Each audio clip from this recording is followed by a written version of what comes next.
back. Segment 3 with Trevor Sanipas. Now, I talked a little bit to Rick about this Next in up, I need Brad an Lee earlier against episode, Matthew. but this year, 2020, in the summer here in Halifax, we have the North American Indigenous Games. Yes. Now, from what I've been told, you were one of the driving force behind getting arm wrestling accepted into the Indigenous Games here. Is that correct? Yes. Cut and dry, yes, I was involved. Yeah. Okay, so this is going to be a huge deal for Halifax, yes? Yes. Okay, how big? Over 5,000 athletes. Really? Yes. 5,000? Over 5,000 Sorry, I athletes. didn't know there That's a was lot two of Matthews. athletes. This is going to be the largest sporting event in Atlantic Canada. So it's going to be huge. Bigger than the Canada Games back in 2011. Bigger than that. Well, 5,000 athletes coming is a ton of athletes. Yeah. Okay, so how did you get arm wrestling entered into this?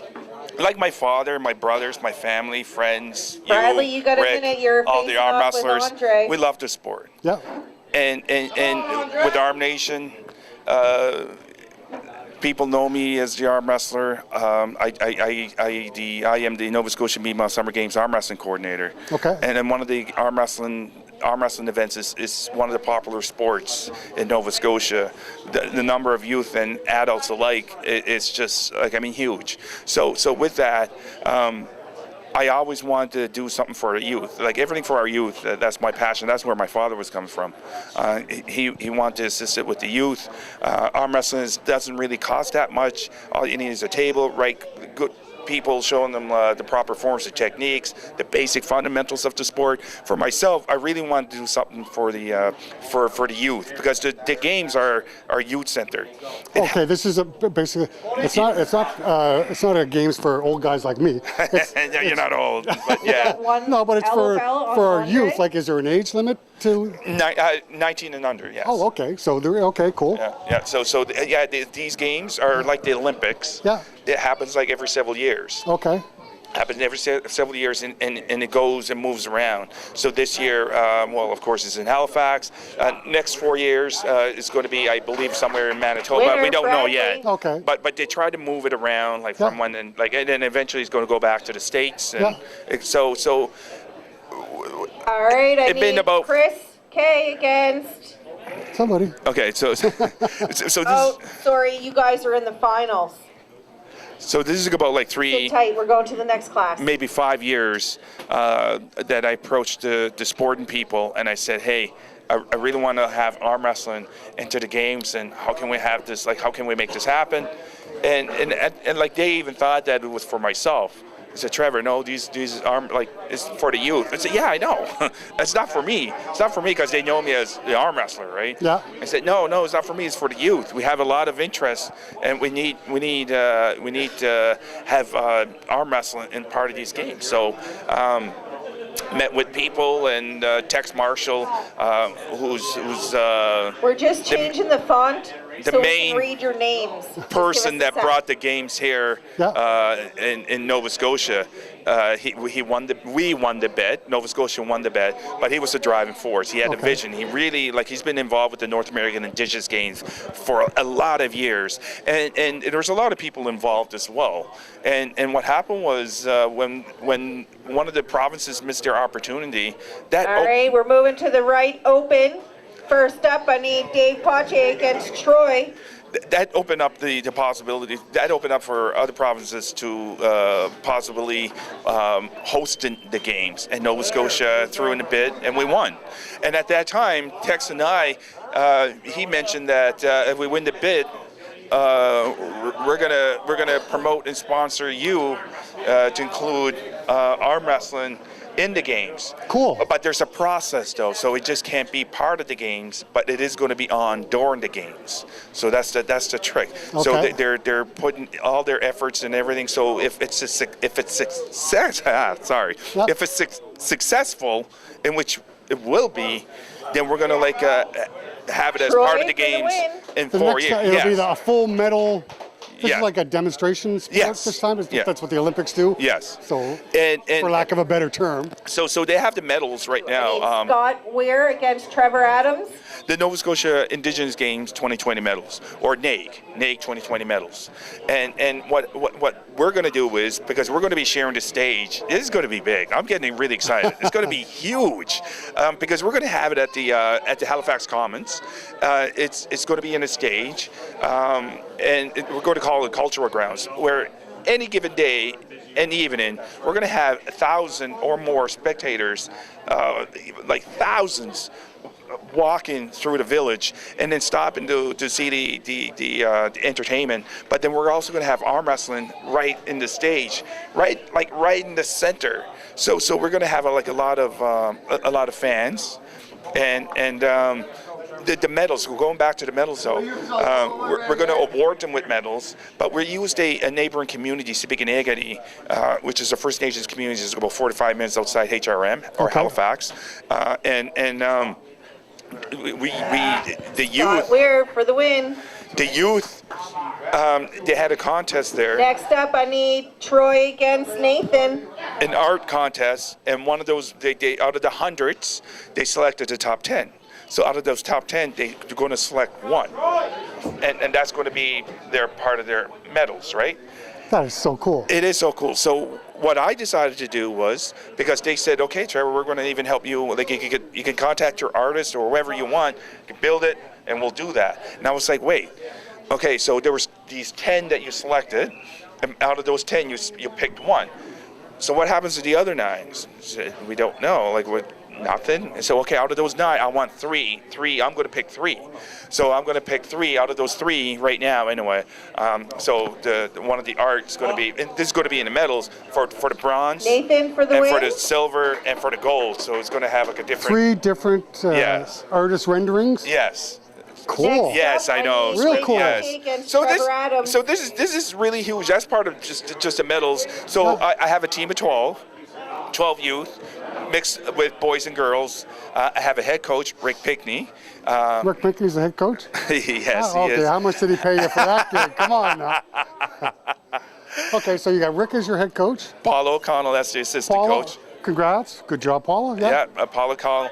And I'm going to be the general manager.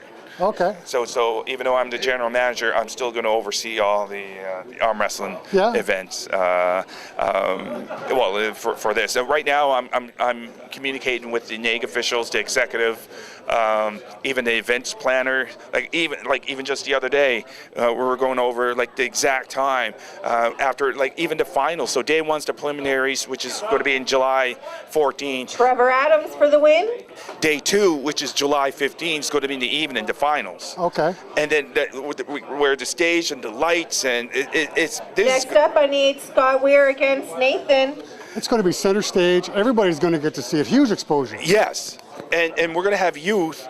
There's 2 big screens, and they're going to have their faces on them, and we're going to have the finals in the evening, where there's going to be thousands of spectators. The Commons will be packed. Yes, it's going to be packed, and they're going to watch the arm wrestling finals happening with these youth. That's a major league coup for you. Yes. So how did you pick? How do you have 12 people on your team? 12 athletes. How did you pick those? Okay, so I am the coordinator, as I mentioned earlier, the Mi'kmaq Summer Games. I knew a lot of youth that show up, Nathan for the win. or even going to practice over my brother's place. Yeah, they show up in practices, and the boys and girls. Next up, we need Trevor Adams against Troy. Where it was quick, because I was informed, because the decision was quick, how they said, Trevor, we're gonna include you. You're gonna have a team, because we didn't know exactly what it's gonna look like at first, and it was just one day they said, okay, Trevor, you're gonna have a team, but we need it soon. And it said pick 8, pick 8.